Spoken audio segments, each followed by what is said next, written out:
Assalamualaikum warahmatullahi wabarakatuh. Kembali lagi di sini masih membahas mengenai materi momentum dan impuls. Nah, yang part 1 kemarin sudah membahas mengenai apa itu impuls, apa itu momentum, apa itu hubungan keduanya. Nah, sekarang kita akan membahas mengenai hukum kekekalan momentum. Hukum kekekalan momentum ini didapat dari jumlah momentum sebelum itu sama dengan jumlah momentum yang sesudah. Jadi pergerakan sebelum adanya tumbukan dan sesudah tumbukan itu energinya sama.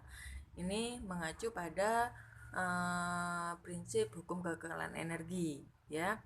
Nah, di sini sigma P sebelum itu sama dengan sigma P sesudah. Di sini P-nya itu adalah M1V1 plus M2V2. Kalau misalkan bedanya 3, bisa jadi ditambah lagi M1V1 plus M2V2 plus M3V3 dan seterusnya. Di sini saya akan membahas mengenai hanya 2 partikel saja atau 2 benda saja.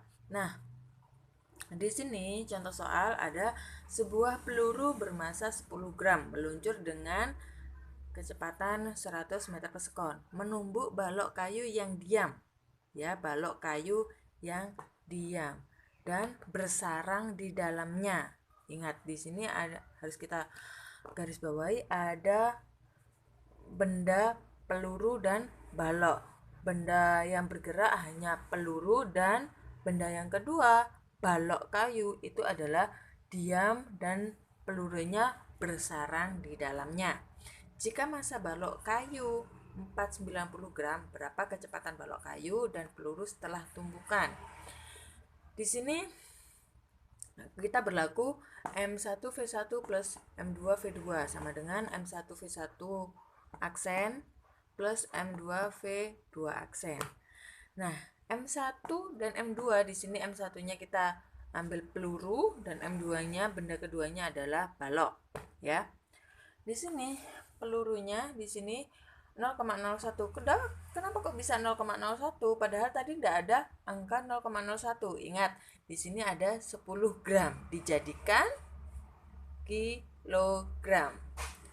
Di sini jadi 0,01 dikali 100 plus 0. Kenapa kok dapat dari 0? Karena balok kayunya kecepatannya 0. Benar balok kayunya ada masanya 490 gram.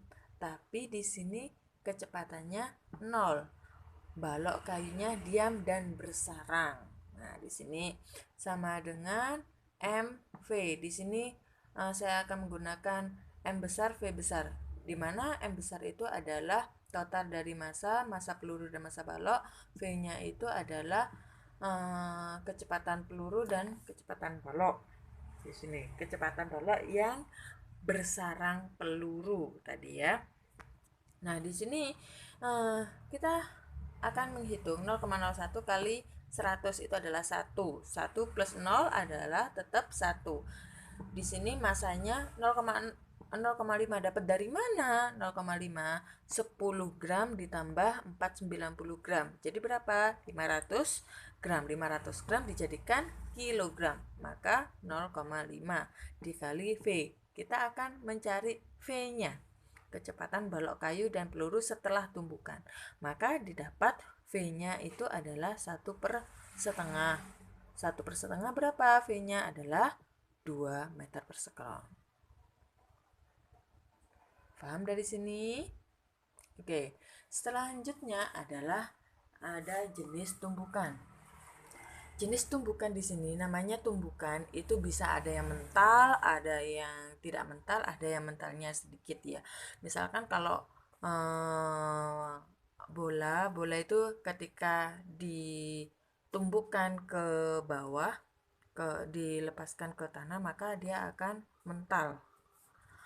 Yang itu namanya lenting sempurna. Kalau mentalnya itu jauh, mentalnya itu sama tingginya dengan tinggi sebelumnya, maka dia lenting sempurna. Tapi kalau misalkan Laili menjatuhkan bola dari atas pohon, misalkan dari atas pohon, apa itu yang tingginya 2 meter. Ketika bolanya itu mental atau kembali lagi 2 meter, setinggi 2 meter, maka itu disebut lenting sempurna. Tapi kalau misalkan bola tersebut mental apa itu tingginya tidak di bawah 2 meter, maka disebut lenting sebagian. Atau misalkan Laili ternyata menjatuhkan buku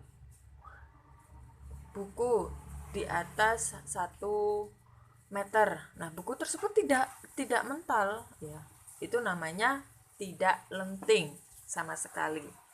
Nah, itu kelentingan atau kelentingan suatu benda yang jatuh atau yang bertumbukan itu ada koefisien nilai restitusi.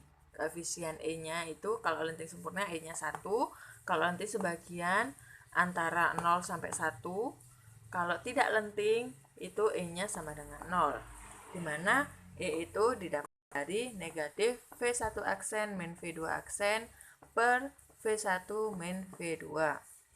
Nah, di sini jika misalkan V1 ada sebuah bola jatuh dengan kecepatan V1 dengan H1, ketinggian H1, maka ketika bola tersebut mempunyai kelentingan, dia akan mental ke atas, ya.